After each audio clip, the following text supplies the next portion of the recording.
straight to tactical. So I just really wanted to get into a few things before the tactical, and that is really your brand, your positioning, the go-to-market strategy, your value proposition, and your unique selling proposition. I'll just try to work out how to share screen here. Okay.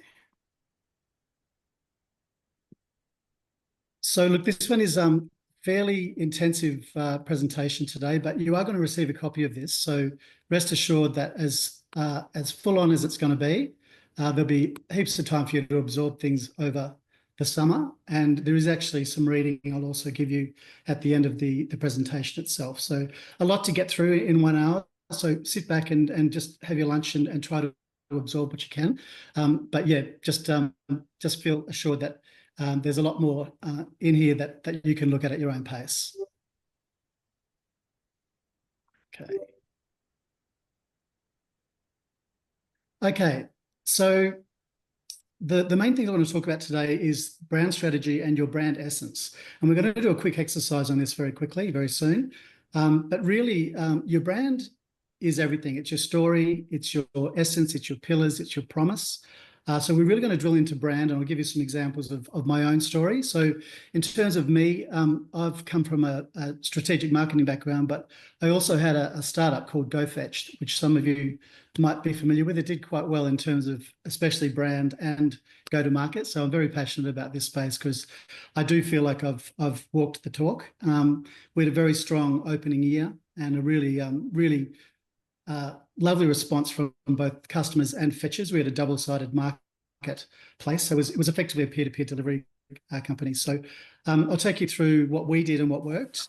Then we'll get into positioning, and this is really important for you to actually understand your go-to-market strategy in the context of a very precise part of the market that you'd like to own. Then I've got a playbook that I've really got. I'm actually I'm halfway through a book on go-to-market strategy. So this is really the playbook is just 20 considerations for you to delve into at your own pace with your own business in mind. But really, I think the structure of the playbook itself will basically leave you fairly bulletproof in terms of how you take everything to market. And then we talk about your value proposition. So everybody, including myself, defaults to what you're good at. I think a lot of the people I work with in the tech space, the tech startup space, they go to features and benefits and coding, and they quite often make something that's very feature rich, but people don't understand the value of it. So what problem are you solving? What is the value that somebody's going to get out of using you? So this one is purely about you and your customer. And then the USP is your unique selling proposition. That's done in the context of the broader market, including competitors. Then I'm going to show you what's called a SOAP, which is a strategy on a page. So you'll see that the first half of today is really about setting the tone for launching and taking something to market strategically. But then I'll give you some techniques on how to actually run the business in a really efficient way. And SOAP is a one-pager, a strategy on a page, and it's for your entire team to basically work to. It's everyone is held to account by using a SOAP. And I've got a lovely template that I'm going to give to you as well as part of what Ryan sends to you at the end of today. But a really lovely one-pager. The whole team is on board with your values, the quarterly priorities, financial goals, KPIs. It's pretty cute. And then one thing I would be remiss in not doing is to really talk about mitigation and just make sure that when you do take something to market, identify what the potential problems are. Like you could be launched and you're not getting an uptake. Why is that? So we're going to look at potential issues that you'll have with your go-to-market plan, and then ways to quickly combat that on the fly. And again, the whole team is involved in this. So again, a nice thing to do and to share with the team. Then just at the very end of today, I'll take you through my IM. So with GoFetch, we had a really successful response to our pitch deck. And we honed it a number of times, and we had many versions of it. But this 20-page pitch deck, or IM, that we used in 2019, 2020 to get the sale, worked really well. We got a lot of invitations to present. So I'll take you through what needs to be in your pitch deck and what mine looked like. And then we'll talk about pitching and presenting and really just a couple of workbooks on how you really seal the deal when you're trying to get clients, trying to get funding. And then at the very end, I'll give you a bit of reading for the summer. So a lot to get through. So hope you're ready, guys. Okay, I'm just going to play this video. This is basically Go Fetch and how we launched. Oh.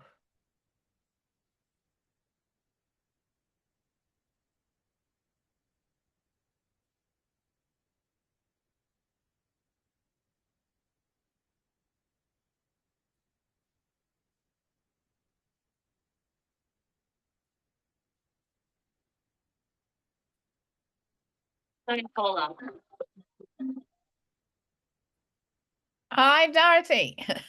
Hello. Hey.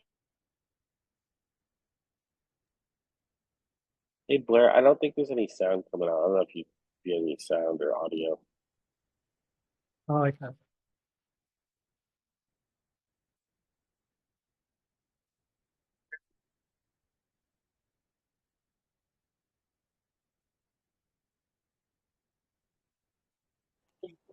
All right.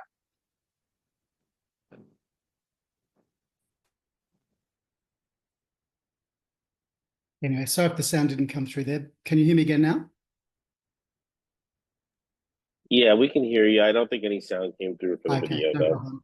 All right, I just thought I'd get that up just to show you just how we launched. It was really just a really concise 2-minute brand video that went to YouTube, and some of the media channels picked it up. But yeah, really got through the differentiators, the flexibility, the fact that our brand promise was all about flexibility for the fetchers as well as the customer. People could just post a job on the fly. Their parcel would often beat them to where they were going next. So with your strategic brand imperatives, these are some of the things that you'll need to consider. So there's your brand purpose. So really just what is the reason you're doing this? And then the vision. So very forward looking in terms of what you want your business to do. For example, become the most trusted financial partner for entrepreneurs. And then your mission. And your mission is the what, and your vision is kind of the how, really. So you've really just got to get your mission articulated so that the team is bonded around it, and you've actually got a nice purpose point. Then you really need to understand who your target audience is. You can't have a really broad scattergun approach. You do have to start with some sort of target audience in mind. It could be eco-conscious millennials looking for sustainable fashion. That's from one of my other clients. And again, nice and precise. You've got things about demographics, age, and their interests. Then we get on to brand positioning, values, personality, and tone. Again, very important to actually understand all of those, especially personality. Make sure that everything that you're doing is replicable. If your tone is friendly and modern, approachable, then make sure that's reflected all through everything you take to market. And that goes to voice and tone, fonts, text. So just make sure that a lot of these elements are considered before you go to market. Then you've got the visual stuff. So you've got, what do you look like on a repeated basis? So repetition is everything. Consistency is everything. Making sure that your customer experience is right. So there's a saying now that customer experience is the new brand. You don't tell people what you stand for, they tell you. So just make sure that whatever your user experience is, that you are making sure that you've tested that and that it is really consistent across a number of channels. And then lastly, you've got to make sure that you're doing everything in the context of competitors. So you do need to be different, and you need to command a point of difference in the market. So just make sure that your brand story talks about your origins, but you're also directly comparing yourself to competitors to make it easier in somebody's mind to make that switch. Okay. So this is called a brand wheel. I'm not sure whether you've got a pen and paper handy, but basically the top of the line is functional and the bottom of the line is emotional. So on the right-hand side there, you'll see describe the product, and the left-hand side, you'll see what does it do for me. These are both functional. So they're non-emotive. It's just describing what you do and what the product does for them. Down the bottom, you've actually got the emotional connectors. How does it make me feel and how does it make me look?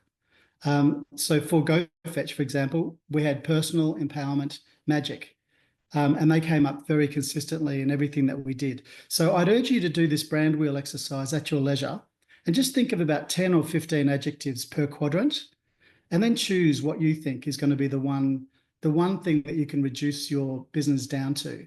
With us, it was magic and empowerment. So we tried to drill that into a lot of what we did. So just make sure that you're coming at this from your client's perspective and you're reducing everything down to 1 or 2 words, and that you're consistent and you're confident that you can be consistent when you go to market. So a good exercise for everyone to do is it's called a brand wheel, and the middle section is called your brand essence. And they inform copy, photographs, images that you select. So just get really clear on what this is for you. And there's a couple of examples of what we did. We did a Herald Sun takeover. So you had to click outside of our ad to get to the news, but we are now delivering magic. We took over some tram stops. We went B2B very quickly. We got a lot of interest from what we thought were going to be competitors, but we had a very consistent look and feel, $10 off your first fetch, and it did seem to resonate. So we had very strong uptake in our first year, so much so that competitors like Couriers Please and King's Transport started using us. So instead of doing a milk run with a giant truck and they'd forget one item and have to send that truck back, they would actually do a fetch, and they'd just get one of our on-demand fetches to go and do something for them. So interestingly, we thought we were going to be B2C or C2C, earphones left at the gym, scenarios that no one had done before in the courier space. But very quickly, we did have a very strong B2B interest, and we did some white labeling. So very, very strong go-to-market approach and confirmation for us in our first year. And we were #1 for unaided brand recall. So this was hugely flattering. So in the delivery app space, this is before Uber really moved into food, we were #1 for unaided brand recall, according to News Corp. So a terrific go-to-market and first year for GoFetch. Now, this takes me to positioning. One of my clients a couple of years ago was Montalto Wineries. That's them in the black, if you look at this circle diagram. What I want this to do for you is I need you to think about what are the 4 main elements that you're wanting to position yourself on, and where are you now compared to your competitors? If you look at this example, Montalto have got a sculpture park, but so does a couple of others down on the peninsula. They're good on food, but they're not necessarily fine dining. They just want to improve the level of their dining experience.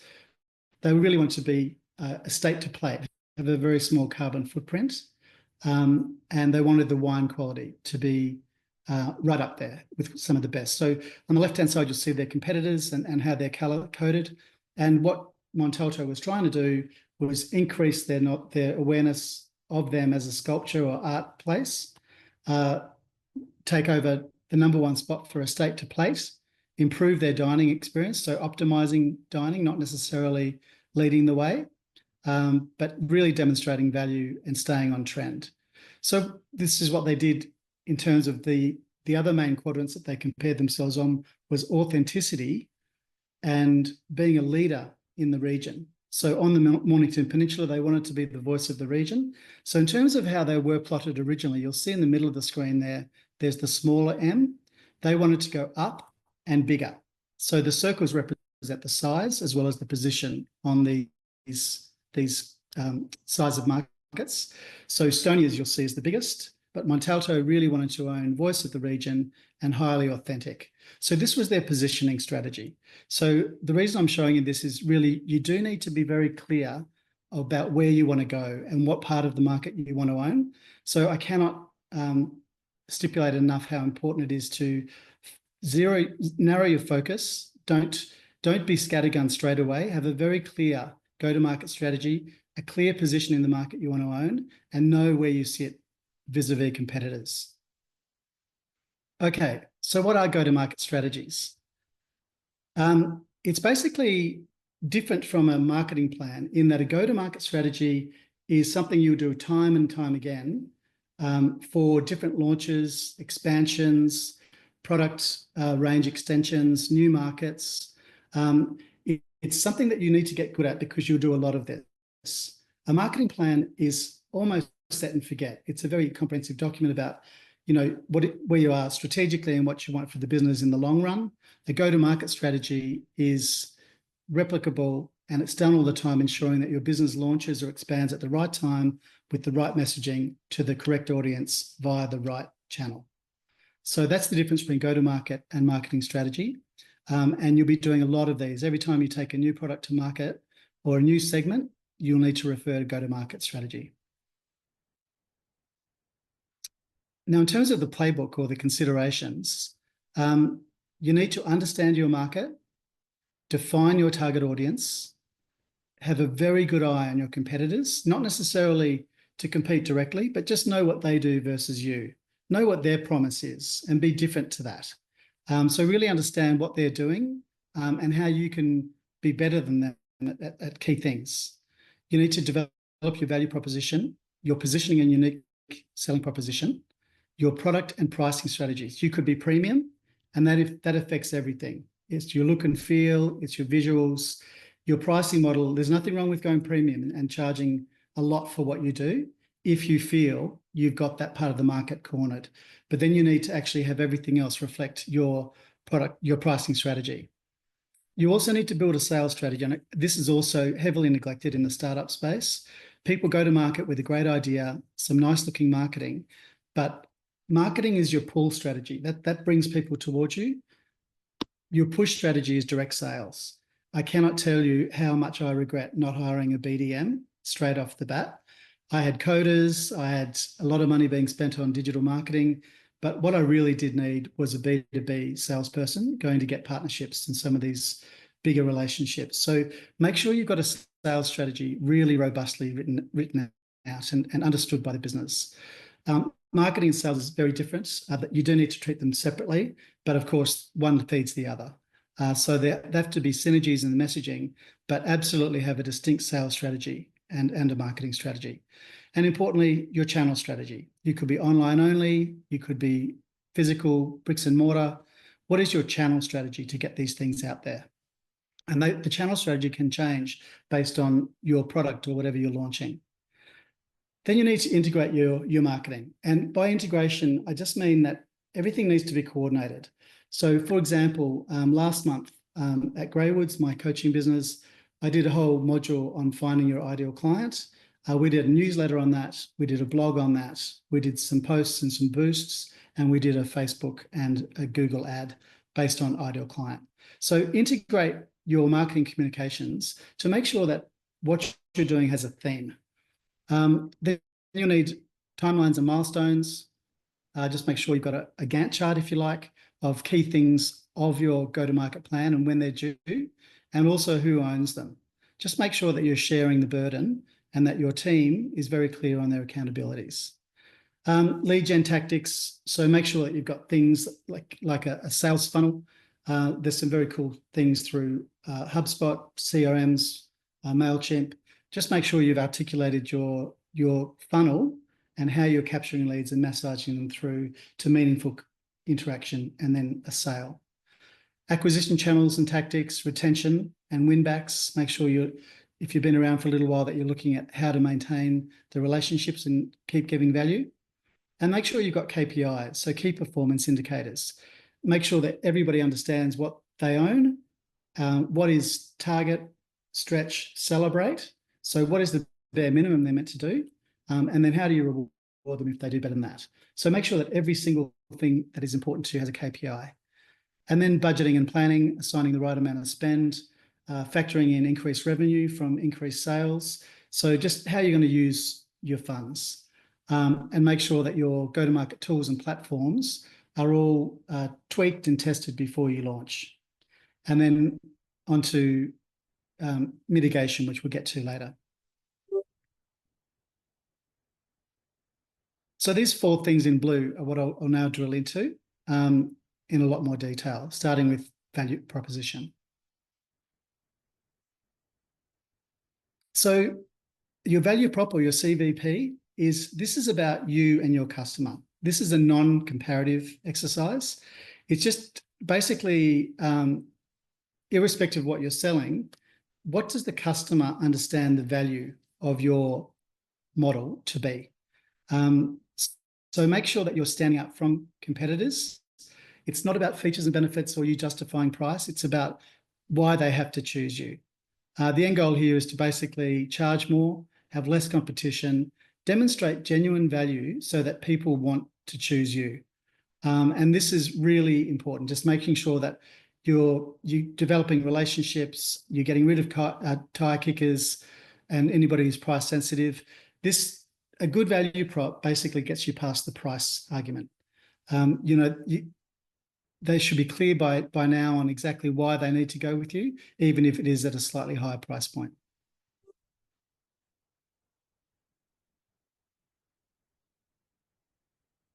So, as I've said before, don't talk in features and benefits. Try to understand your value proposition and talk in those terms. Now, I'm just going to get you to do this at your leisure. And again, you are going to get this document later to work on. But what I generally do with my clients is in one sentence, get them to explain, what do you do for your customers? Okay, get that down in a sentence. And then in the following areas, what does your product or service have? What effect does it have on your clients in terms of money saving, time saving, adds expertise, adds to their brand, adds happiness, security, improves their lives, gives them an advantage and makes life easier. And then of those elements, what do you think your ideal client's top 3 are? And this really helps you understand who your ideal clients are and what are the main elements of your VP that you should be addressing. Why would they want you in their lives? How could they replace you? Why would they replace you? Who does it better than you and who does it cheaper than you? These are just good things to know. So again, write them down. Then you do a direct comparison to your competitors. So who are your main competitors? Who's already in the market if you're a new entrant? Are they doing it better than you? And what are the gaps in their offering? So why would somebody choose you? Because if you really mind their gaps for reward for you, it becomes a wonderful selling point. Does your ideal client that you just identified in the previous slide, do they value those gaps? If you fill those gaps, would they come to you? So what can you do to close the gaps and really communicate that you've fixed the problems that your competitor has, so you should come across to us? So to maintain, so if you're going to ask yourself, why would your ideal client be stupid not to use you? Get that down in a lot of detail. And an example down the bottom here is because we're instant, affordable, trackable, and we make life easier for them. Okay, across these elements, how do you maintain that position? So what do you need to do with product and customer service to make sure that you're still affordable, instant, trackable, that you're giving them control? So make sure that across all of these elements that you're basically maintaining your position. And then write down 20 actions that you can do right now to begin attracting more ideal clients. So this basically gets you to a very tight value prop. It starts out here in one sentence, and then by the end of this exercise, you'll have a far tighter idea of what your value proposition really is.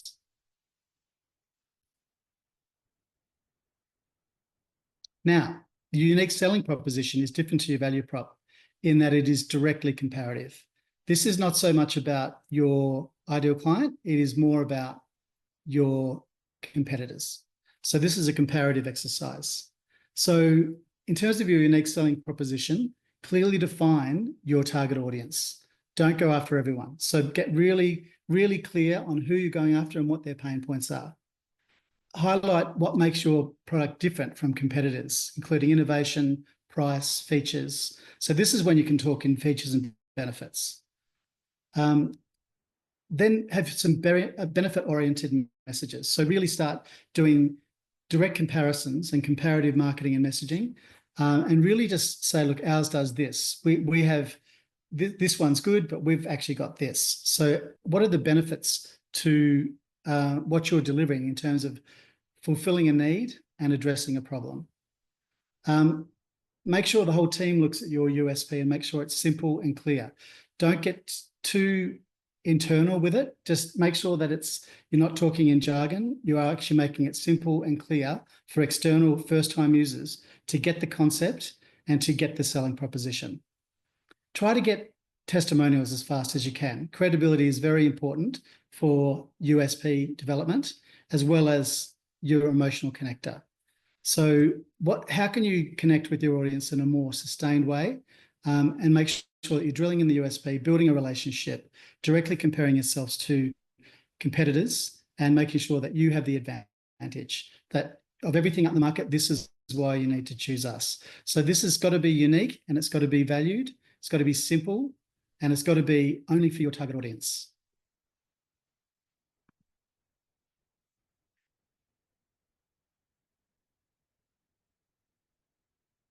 Okay, a couple of examples. I thought I'd use some Australian examples here too. So in terms of Afterpay, they've crushed their USP. So always interest-free, shop now, pay later, why it works, convenience, flexible payment option without the burden of interest fees, target audience, budget-conscious shoppers who want to manage cash flow.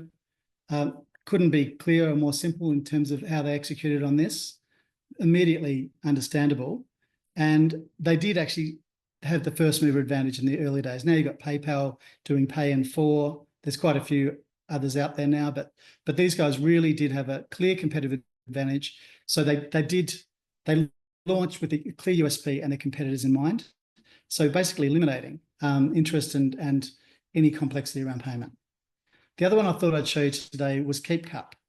Again, a really good Australian story. They combine sustainability and the feel-good factor of basically carrying the cup around and using it again, but also high quality and, really going after people who love their coffee and refill it a lot. So they position themselves on originality, a nice looking cup, kind of premium strategy in terms of the look and feel of it, and eco-conscious coffee drinkers who value convenience. So again, nice and clear. With GoFetch, we had quite a few differentiators. So we end up being quite clear in terms of our leading the pack, in terms of flexibility, types of delivery scenarios, the ability to book on a desktop versus an iPhone versus an iPad. We had marine insurance, which is cargo insurance. So anything broken was covered. And when we did do what I showed you before in terms of our positioning, and if you think of the Montalto example before, we compared ourselves to fixed versus rigid pricing and fixed infrastructure versus on demand. So you got the big trucks down here who can't do much because they're burdened by the size of their vehicles. And then you got a few startups up here, but we really had so many more features. So as we got some more funding, we were very clear on what our customers told us was important, and we developed those features into the app so that we had a very clear advantage in relation to the number of features that our technology was able to do. So we were competing directly with a couple of other peer-to-peer deliveries, but we were number one in terms of flexibility and type of scenario. So our tagline was now delivering magic and deliver your life back. And that was because we were a two-sided marketplace. We had to get a lot of fetches, 6,000 in the end, to be available to perform the deliveries in real time. So delivering your life back kind of spoke to both the customer and the supply side, and anything delivered anytime by anyone. So that was a big brag, but really it was true. There was no handbrake on anything in relation to the type of item that we could do. We had trucks in the end doing pianos, home removals. It was pretty cool. So we tried to demonstrate the magic pillar by just, no one could believe that anything could be delivered. So if you entered a fetch and it was a big item, it would only go to people with a truck. So it was good technology and it did live the promise.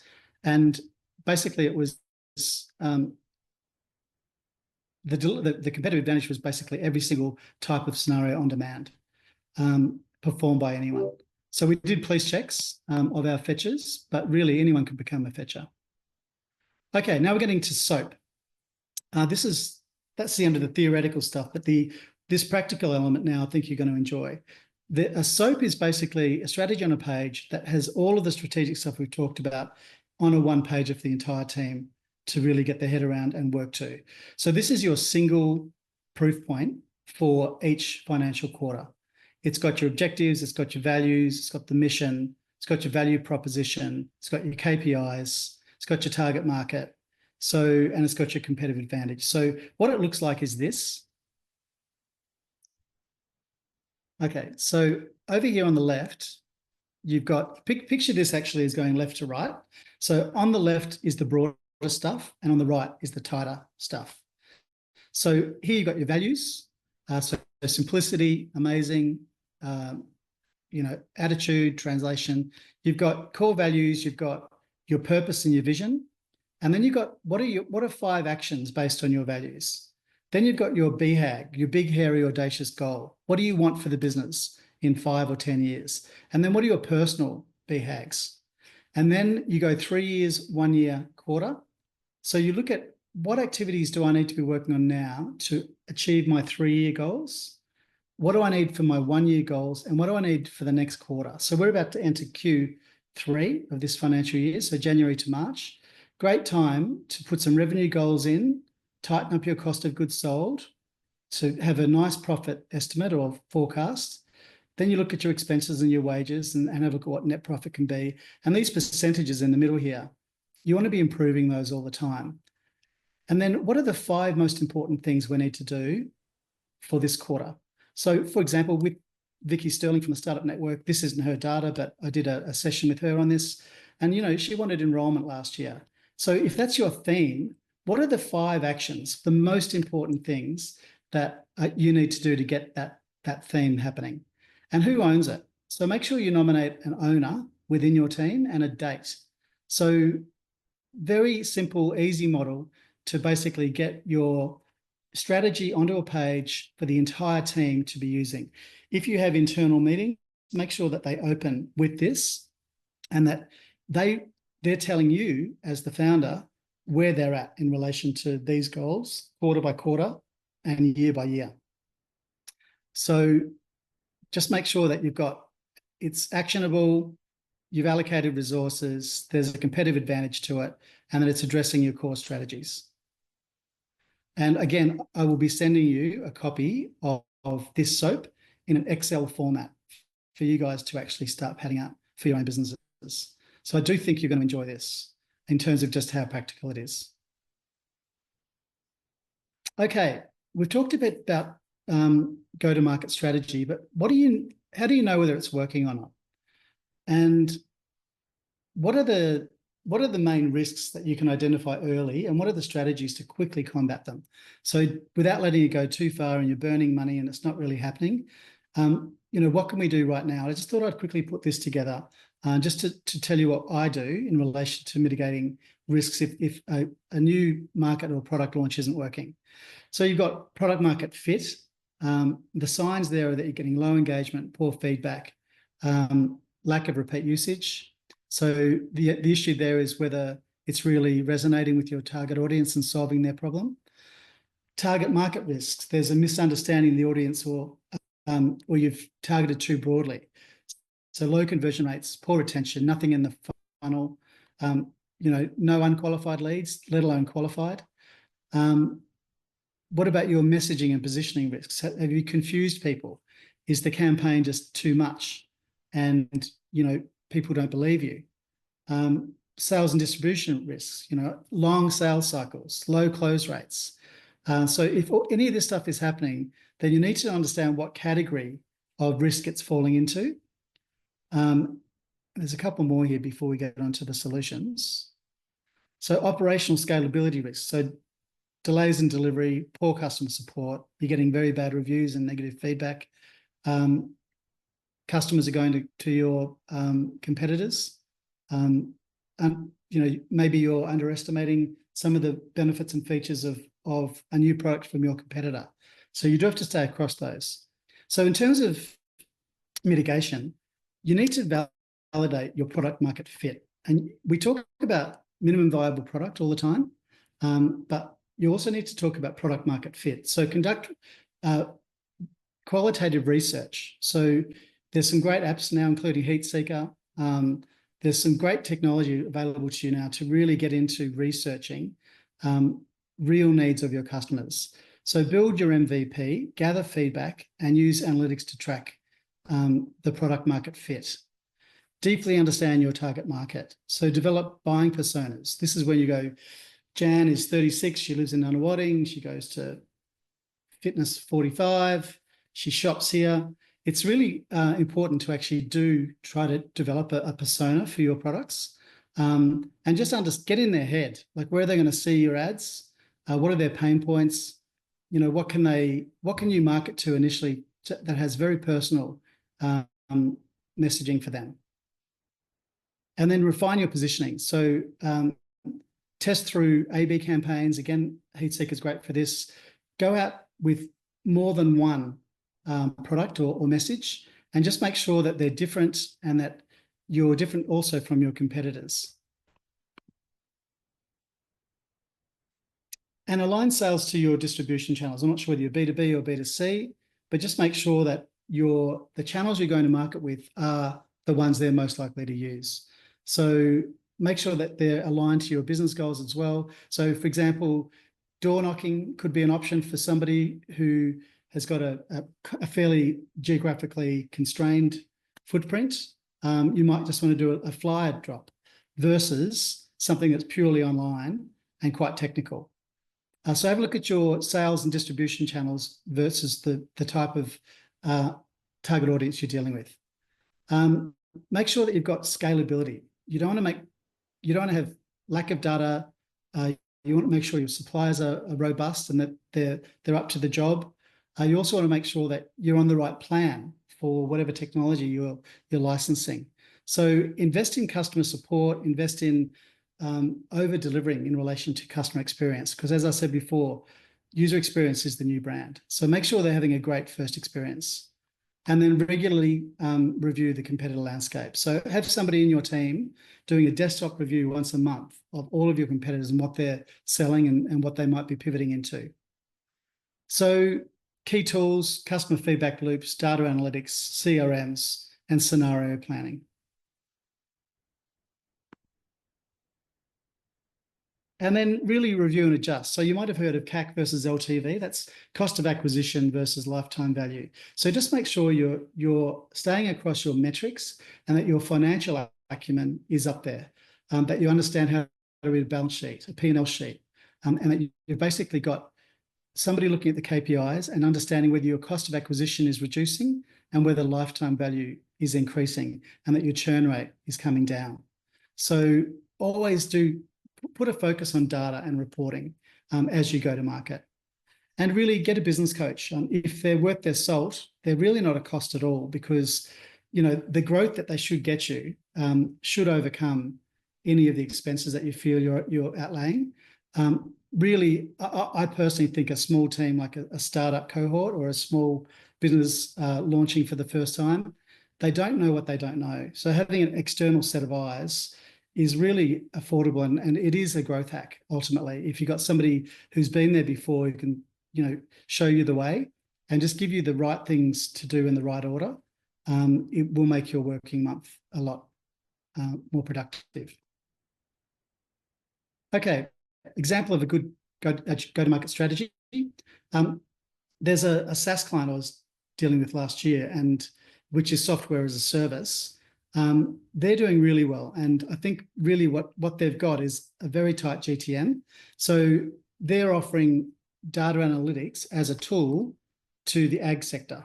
Now, ag tech, by the way, is going nuts. There's some very clever stuff out there in relation to satellite mapping of your pH levels so that you can actually standardize a crop. A whole paddock can have reliably consistent yields. But anyway, this SaaS company is dealing with a lot of salespeople who, like agronomists who go out to farmers. So their channels are salespeople. They're using product-led growth. They're using experts to be in partnership with them, ag tech consultants. They're doing a lot of Google ads. They're hosting regional events.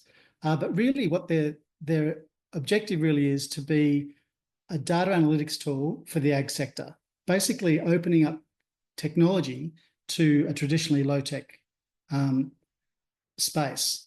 And they're building loyalty, they're building retention, they've had year-on-year growth as well as fantastic retention rates.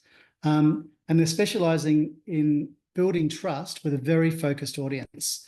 Once that traction's gained, they then cross-sell new products and new solutions.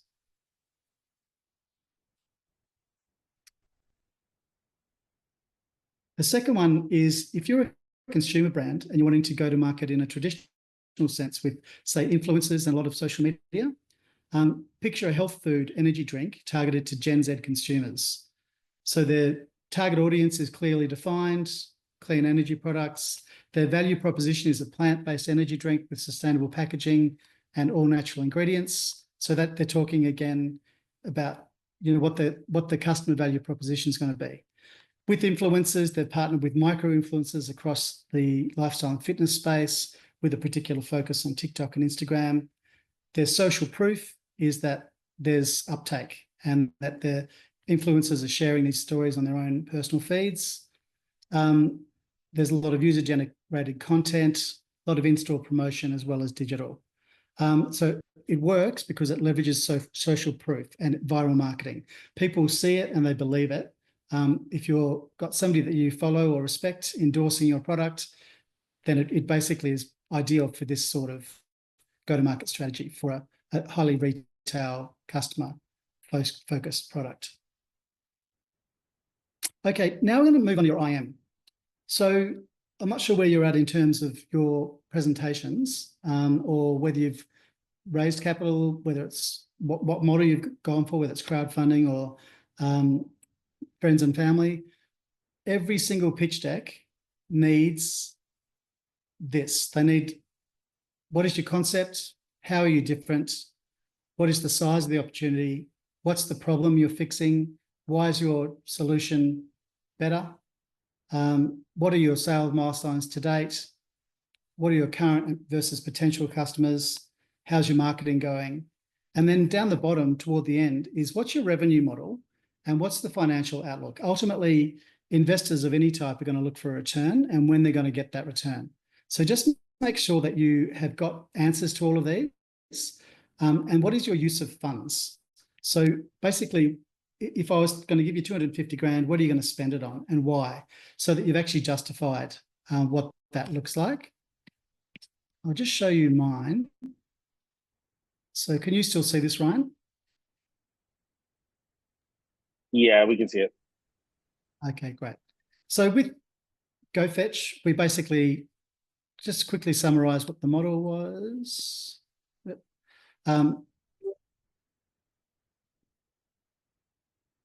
So we were courier disruption, the size of the opportunity. So we basically had some empirical data in relation to the size of the market and how much online shopping was growing. We also had C2C, which is an unmonetized market. No one had the flexibility to do things like earphones left at the gym. So this was a new market, as well as taking on the traditional ones. And then industry trends around, you know, the online growth, the economy, people just basically living on their phones to buy stuff now. What is the problem? We addressed that quite clearly. Retailers were grumpy at the lack of visibility with where the package was. So were consumers. Traditional last mile delivery was very poor. No ability to chat with your driver. So our solution comes straight after the problem, and really just quite clearly said this 5 or 6 things that we're doing that are very unique and really fill that gap. Then we showed them what our first year looked like and quarter-on-quarter growth, which gave them some comfort about where this could go. And we also validated the fact that beyond C2C, there were some B2B and B2C customers coming on board. So all 3 segments were growing. Then a little bit of a proof point, got a testimonial from the head of Amcal in Brisbane, and then really just showed them some of the big brands that had already come on board in our first 6 months. And this went down very well in relation to just proof of concept and validation. Then we showed them how the marketing was performing, and this is some of the media attention we got. So we got invited onto Channel 9 a couple of times and Channel 10, as well as a lot of street press and Melbourne press, even got picked up by the Huffington Post. So got some lovely attention, which was great. And again, served very well as a validation point for future investment. And then, as I showed you before, the features that we started to develop really did become the main selling point for us getting money. And once they saw how feature rich we were, they were very interested. So we were asked back several times to present what the model would look like in the future. So we had a flag for example, just a basic rate for a minimum delivery. Say it was a CBD delivery from Collins Street to Spencer. That'd be $10 flag fall plus a fee per kilometre, plus fees for truck and van, an extra $50. So we just had a nice model in relation to what they could plug into their own macros and spreadsheets to actually calculate how big this could get and what risk they had in terms of their investment.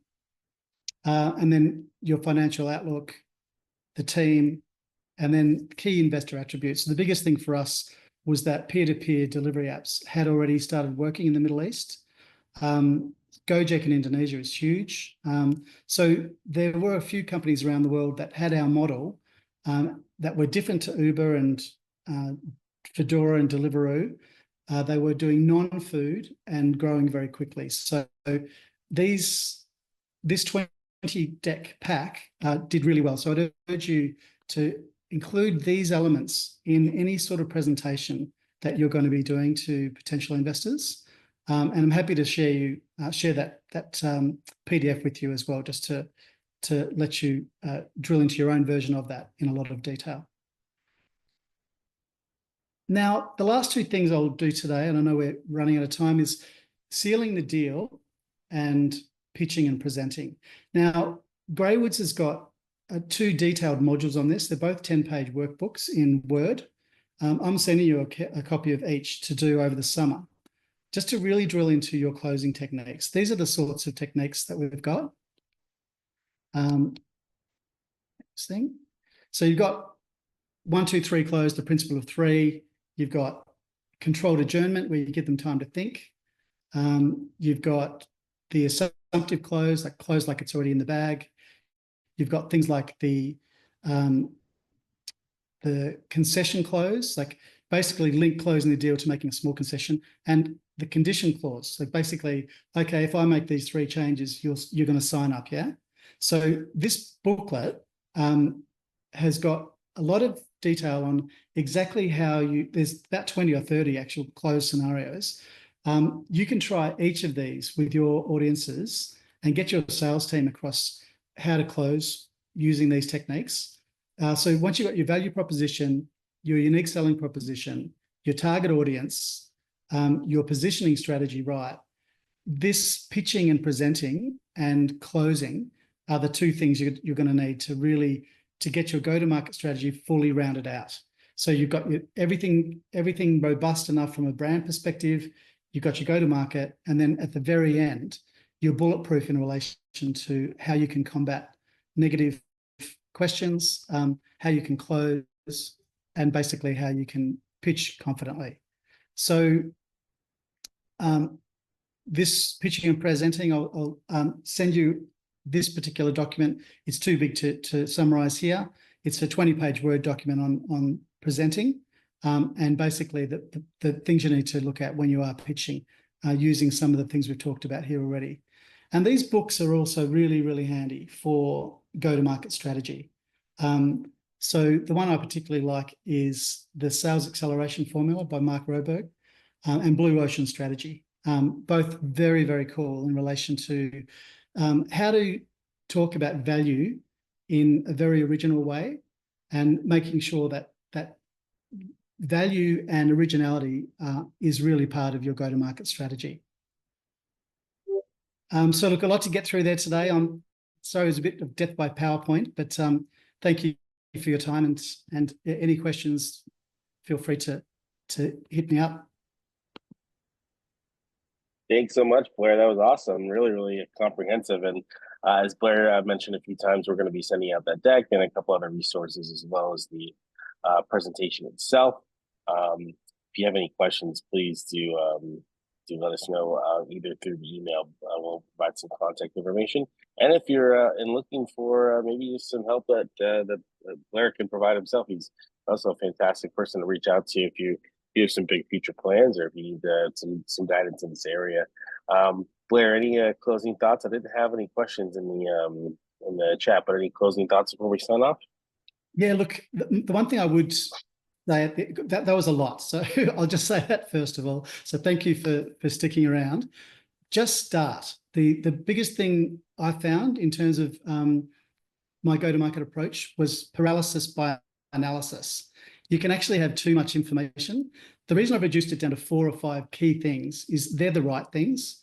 Just make a start with those 5 things in today's presentation in mind, but just make sure you do start. Keep an eye on your competitors, talk in value, not features and benefits.